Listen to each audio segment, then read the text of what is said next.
আসসালামু আলাইকুম গলসে মারহাবা। আজকে ফিরে নিয়ে এসেছি পবিত্র কিতাব দিন ইলাই। এই কিতাব হচ্ছেন খোদার গোপন রহস্য কিতাব। এই কিতাবে লেখক হচ্ছেন হযরত রিয়াজ আহমদ গলসে। হযরত রিয়াজ আহমদ গলসে তিনি যিনি ইমাম সালাম কলকি আব্দুর এবং মাসিয়া। তো কিতাব আমি আগে পড়ছি, তারপর আমি উত্তর পড়ছি, আপনারা মনোযোগ দিয়ে শুনুন। বিসমিল্লাহির রহমানির রহিম।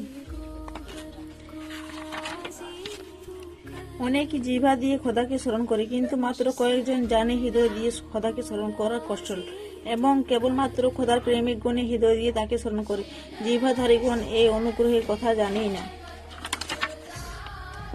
হযরত দাতা গঞ্জ বর্ষক রহমতুল্লাহ সাল্লাম এই দরবারে মসজিদে নামাজে শেষে দেখি জৈনক বয়স্ক ব্যক্তি নামাজেদের জুতা গোছাচ্ছেন। যেহেতু আমি শেষ সারিতে ছিলাম, মনে হলো যে সে কোনো নামাজ পড়েনি। যাওয়ার সময় আমি বললাম, আপনি তো নামাজ পড়েননি, জুতো হেফাজত করে আপনি কি পাবেন?